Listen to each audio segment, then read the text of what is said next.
सत्ता में। लेकिन आइए अब बात करते हैं पाकिस्तान की, और पाकिस्तान की ऐसी चुनौती की जो तालिबान से सीज फायर के दौरान ज्यादा विस्फोटक और नए रूप में उसके सामने आई है। चुनौती का नाम है BLA यानी बलूचिस्तान लिबरेशन आर्मी। कैसे पाकिस्तान की सेना दो फ्रंट पर फंसी हुई है, आप इसे समझिए। पाकिस्तान और तालिबान के बीच का संघर्ष शर्तों वाले सीज फायर पर रुका हुआ है। स्थिति ऐसी है कि किसी भी वक्त पाकिस्तान और अफगानिस्तान का ये सीज फायर टूट सकता है। इस बीच BLA के लड़ाकों ने पाकिस्तान की मुसीबत को बढ़ा दिया है। तालिबान से सीज फायर के दौरान हमले हो रहे हैं। सोमवार को BLA के हमले में पाकिस्तान को भारी नुकसान का दावा किया जा रहा है। बलूचिस्तान के मंड इलाके में BLA ने एक नया हमला किया जिसमें 5 जवानों की मौत का दावा भी किया गया है। 2 पाकिस्तानी सैनिक गंभीर रूप से जख्मी भी हुए हैं। आपको बता दें कि ये वो इलाका है जहां बलोच विद्रोहियों का प्रभाव है, जहां मुनीर के सैनिक BLA के सामने सरेंडर मोड में रहते हैं। यहां के ज्यादातर क्षेत्रों पर BLA का कब्जा ही है। आप समझिए कैसे ये शहबाज और मुनीर के लिए एक गंभीर चिंता है। BLA के हमले में पाकिस्तान की सेना की गाड़ी चिता बन गई है। बलूचिस्तान के लड़ाकों ने विस्फोटकों से पूरी गाड़ी को उड़ा दिया। पाकिस्तान के 5 सैनिकों की मौत ऑन द स्पॉट हो गई। पिछले कुछ महीनों में कैसे BLA ने पाकिस्तान का ब्लड प्रेशर बढ़ा दिया है, आप सिर्फ 7 सेकंड की वीडियो रील से समझिए। पाकिस्तान के लिए बलूचिस्तान बहुत बड़ा सिरदर्द है। पिछले कुछ महीनों में बड़ी संख्या में BLA ने पाकिस्तान के सैनिकों को मारा है। मुनीर के कैंप, अड्डों और चौकियों पर घुसकर हमले किए हैं। पाकिस्तान की सारी शक्ति लगाने के बावजूद भी बलूच लड़ाकों के सामने सरेंडर मोड में है, क्योंकि बलूच लड़ाकों की तैयारी बहुत बड़ी है। उनके पास सेना है, शक्ति है, हथियार हैं जो शहबाज और मुनीर पर बहुत भारी पड़ रहे हैं। यही वजह है कि तालिबान वाले संकट से पाकिस्तान को 100% मुक्ति मिली भी नहीं थी कि BLA ने अटैक कर दिया। आज आपको यह भी जानना चाहिए कि पाकिस्तान अफगानिस्तान सीज फायर का वर्तमान स्टेटस क्या है, कैसे वो शर्तों पर टिका हुआ है। स्थिति ऐसी है कि किसी भी वक्त एक बार फिर से युद्ध छिड़ सकता है। इसे आप पाकिस्तान के रक्षा मंत्री ख्वाजा आसिफ के दर्द से भी समझ सकते हैं। इस्लामाबाद में पाकिस्तानी संसद स्थित अपने कार्यालय में ख्वाजा आसिफ ने यह कहा कि अफगानिस्तान से आने वाली कोई भी चीज इस सीज फायर का उल्लंघन होगी। सब कुछ इसी एक धारा पर टिका है। दरअसल कतर की राजधानी में तुर्की की मध्यस्थता में पाकिस्तान और अफगानिस्तान में सीज फायर हुआ है। इसमें यह शर्त रखी गई है कि अफगानिस्तान से पाकिस्तान में कोई घुसपैठ नहीं होगी। अगर हुई तो सीज फायर को नहीं माना जाएगा। तालिबान प्रशासन और अफगानिस्तान के रक्षा मंत्रालय ने इस टिप्पणी का तुरंत जवाब नहीं दिया है। लेकिन पाकिस्तान और अफगानिस्तान दोनों देशों में युद्ध जैसी तैयारियां चल रही हैं। अफगानिस्तान में सैनिकों को अलर्ट किया गया है, वहीं पाकिस्तान में बॉर्डर के पास टैंक मूवमेंट के वीडियो भी वायरल होते रहते हैं। पाकिस्तान में सिर्फ बारूदी बम नहीं फट रहे हैं, बल्कि महंगाई वाले बम भी फट रहे हैं। आर्थिक फ्रंट पर भी ये शहबाज और मुनीर के लिए बहुत बड़ी चुनौती है। इसे भी आज हम आपके लिए डिकोड करने वाले हैं। इस बम में बारूद नहीं है, विस्फोट नहीं है, लेकिन जनता का आक्रोश जरूर है। एक रिपोर्ट के अनुसार पाकिस्तान में एक महीने में गेहूं की कीमतों में 30 से 50% की वृद्धि हुई है। विश्व बैंक ने 2025-26 में पाकिस्तान के लिए केवल 2.6% GDP वृद्धि का अनुमान लगाया है। और तो और पाकिस्तान में चिकन से भी महंगा टमाटर है। चिकन की कीमत 600 रुपए प्रति किलो है, जबकि कई शहरों में टमाटर 700 रुपए प्रति किलो है। लोग टमाटर की जगह दूसरा विकल्प ढूंढ रहे हैं।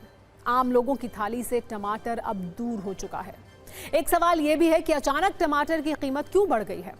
आपको बता दें कि महंगाई वाले इस बम का कारण भी बारूदी बम ही है। इसे भी आप समझिए। पाकिस्तान में चिकन से महंगा टमाटर है। टमाटर की कीमत 700 रुपए किलो तक पहुंच चुकी है। लाहौर, कराची और पेशावर में टमाटर 700 रुपए प्रति किलो मिल रहा है। अफगानिस्तान और पाकिस्तान के बीच युद्ध का ये सीधा असर है। इसकी सबसे बड़ी वजह यह है कि अफगानिस्तान से टमाटर की सप्लाई रोकी गई है। व्यापारियों का कहना यह है कि टमाटर की कीमतों में उछाल की मुख्य वजह आपूर्ति में भारी कमी है। बलूचिस्तान की टमाटर फसल लगभग खत्म होने को है। वहीं ईरान से होने वाला आयात भी काफी घट गया है। अब अफगानिस्तान के साथ लगी हुई सीमा पर व्यापारिक आवाजाही में रुकावट आने से भी आपूर्ति प्रभावित हुई है। सत्ता में। लेकिन आइए अब बात करते हैं पाकिस्तान की, और पाकिस्तान की ऐसी चुनौती की जो तालिबान से सीज फायर के दौरान ज्यादा विस्फोटक और नए रूप में उसके सामने आई है। चुनौती का नाम है BLA यानी बलूचिस्तान लिबरेशन आर्मी। कैसे पाकिस्तान की सेना दो फ्रंट पर फंसी हुई है, आप इसे समझिए। पाकिस्तान और तालिबान के बीच का संघर्ष शर्तों वाले सीज फायर पर रुका हुआ है। स्थिति ऐसी है कि किसी भी वक्त पाकिस्तान और अफगानिस्तान का ये सीज फायर टूट सकता है। इस बीच BLA के लड़ाकों ने पाकिस्तान की मुसीबत को बढ़ा दिया है। तालिबान से सीज फायर के दौरान हमले हो रहे हैं। सोमवार को BLA के हमले में पाकिस्तान को भारी नुकसान का दावा किया जा रहा है। बलूचिस्तान के मंड इलाके में BLA ने एक नया हमला किया जिसमें 5 जवानों की मौत का दावा भी किया गया है। 2 पाकिस्तानी सैनिक गंभीर रूप से जख्मी भी हुए हैं। आपको बता दें कि ये वो इलाका है जहां बलोच विद्रोहियों का प्रभाव है, जहां मुनीर के सैनिक BLA के सामने सरेंडर मोड में रहते हैं। यहां के ज्यादातर क्षेत्रों पर BLA का कब्जा ही है। आप समझिए कैसे ये शहबाज और मुनीर के लिए एक गंभीर चिंता है। BLA के हमले में पाकिस्तान की सेना की गाड़ी चिता बन गई है। बलूचिस्तान के लड़ाकों ने विस्फोटकों से पूरी गाड़ी को उड़ा दिया। पाकिस्तान के 5 सैनिकों की मौत ऑन द स्पॉट हो गई। पिछले कुछ महीनों में कैसे BLA ने पाकिस्तान का ब्लड प्रेशर बढ़ा दिया है, आप सिर्फ 7 सेकंड की वीडियो रील से समझिए। पाकिस्तान के लिए बलूचिस्तान बहुत बड़ा सिरदर्द है। पिछले कुछ महीनों में बड़ी संख्या में BLA ने पाकिस्तान के सैनिकों को मारा है। मुनीर के कैंप, अड्डों और चौकियों पर घुसकर हमले किए हैं। पाकिस्तान की सारी शक्ति लगाने के बावजूद भी बलूच लड़ाकों के सामने सरेंडर मोड में है, क्योंकि बलूच लड़ाकों की तैयारी बहुत बड़ी है। उनके पास सेना है, शक्ति है, हथियार हैं जो शहबाज और मुनीर पर बहुत भारी पड़ रहे हैं। यही वजह है कि तालिबान वाले संकट से पाकिस्तान को 100% मुक्ति मिली भी नहीं थी कि BLA ने अटैक कर दिया। आज आपको यह भी जानना चाहिए कि पाकिस्तान अफगानिस्तान सीज फायर का वर्तमान स्टेटस क्या है, कैसे वो शर्तों पर टिका हुआ है। स्थिति ऐसी है कि किसी भी वक्त एक बार फिर से युद्ध छिड़ सकता है। इसे आप पाकिस्तान के रक्षा मंत्री ख्वाजा आसिफ के दर्द से भी समझ सकते हैं। इस्लामाबाद में पाकिस्तानी संसद स्थित अपने कार्यालय में ख्वाजा आसिफ ने यह कहा कि अफगानिस्तान से आने वाली कोई भी चीज इस सीज फायर का उल्लंघन होगी। सब कुछ इसी एक धारा पर टिका है। दरअसल कतर की राजधानी में तुर्की की मध्यस्थता में पाकिस्तान और अफगानिस्तान में सीज फायर हुआ है। इसमें यह शर्त रखी गई है कि अफगानिस्तान से पाकिस्तान में कोई घुसपैठ नहीं होगी। अगर हुई तो सीज फायर को नहीं माना जाएगा। तालिबान प्रशासन और अफगानिस्तान के रक्षा मंत्रालय ने इस टिप्पणी का तुरंत जवाब नहीं दिया है, लेकिन पाकिस्तान और अफगानिस्तान दोनों देशों में युद्ध जैसी तैयारियां चल रही हैं।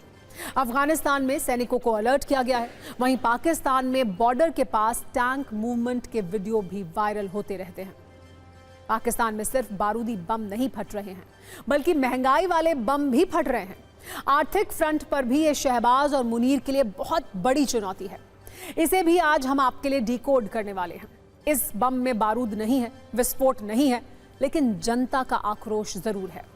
एक रिपोर्ट के अनुसार पाकिस्तान में एक महीने में गेहूं की कीमतों में 30 से 50% की वृद्धि हुई है। विश्व बैंक ने 2025-26 में पाकिस्तान के लिए केवल 2.6% GDP वृद्धि का अनुमान लगाया है।